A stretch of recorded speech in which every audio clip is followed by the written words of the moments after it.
हम यहाँ पंखे की वायर में बल्ब लगाकर चेक करेंगे रेगुलेटर ख़राब है या नहीं। कंडेंसर भी चेंज करके देखेंगे।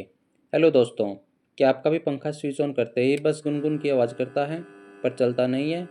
पंखे का रेगुलेटर ख़राब है या कंडेंसर ख़राब है या पंखा जल गया है, कैसे पता करें? जानने के लिए वीडियो में बने रहें। जब हम फ़ैन का स्विच ऑन करते हैं तो फ़ैन से सिर्फ गुन की आवाज़ आती है पर फ़ैन चलता नहीं है। डंडे से इसको सीधी तरफ घुमाते हैं तो ये सीधा चलने लगता है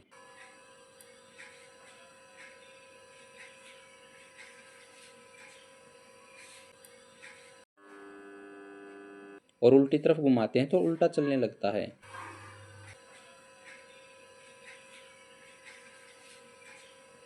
इसका मतलब पंखे की मोटर ठीक है। अब सेफ्टी के लिए पहले बटन को स्विच ऑफ करके टेस्टर से बॉडी चेक कर लेंगे कि करंट तो नहीं आ रहा। फिर कवर का स्क्रू खोल के कवर ऊपर कर देते हैं। अब हमें चाहिए एक बल्ब होल्डर रेगुलेटर को चेक करने के लिए कि रेगुलेटर ख़राब है या नहीं। अब बल्ब होल्डर की वायर को फ़ैन के न्यूट्रल और फेस की वायर पर लगाएंगे।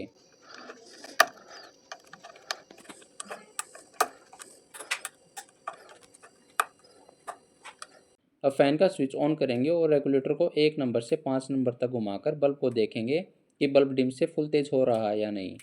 देखिए, 1 नंबर पे बल्ब डिम है, 2 पे थोड़ा तेज़, 3 और 4 पे और तेज़ और 5 नंबर पे फुल तेज़ हो गया है। इसका मतलब रेगुलेटर बिल्कुल ठीक है। फ़ैन का बटन बंद कर देंगे। अब हम कंडेंसर चेंज करके देखेंगे कि कंडेंसर ख़राब है या नहीं। अब कंडेंसर को होल्डर से बाहर निकाल लेंगे।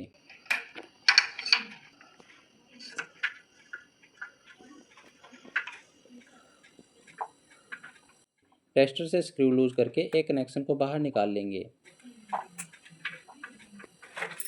कंडेंसर वायर को कनेक्शन से अलग करने के लिए प्लास का यूज़ करेंगे। ध्यान रखना, डायरेक्ट हाथों से वायर को बिल्कुल भी टच नहीं करना है। मैं आपको पहले दिखा देता हूँ कि जो फ़ैन के अंदर कंडेंसर लगा हुआ था वो 2.50 MFT का था। अब हम इसके अंदर 3.15 MFT का कंडेंसर लगाएंगे जिससे फ़ैन की स्पीड तेज़ हो जाएगी।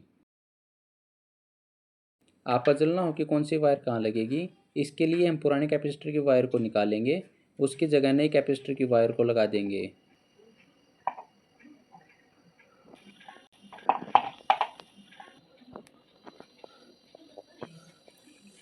और कनेक्शन को स्क्रू ड्राइवर से टाइट कर देंगे।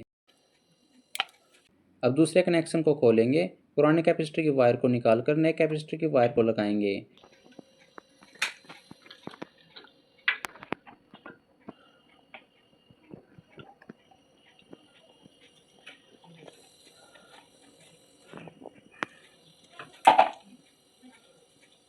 और कनेक्शन के स्क्रू को स्क्रू ड्राइवर से टाइट कर देंगे। अब कैपेसिटर को कैपेसिटर होल्डर में डाल देंगे। फैन कवर को नीचे कर देंगे और स्क्रू लगाकर टाइट कर देंगे।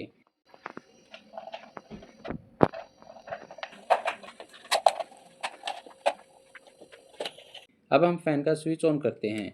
आप देख सकते हैं हमारा फ़ैन कितनी स्पीड में चल रहा है। इस फ़ैन का ना चलने का कारण कैपेसिटर ख़राब होना था।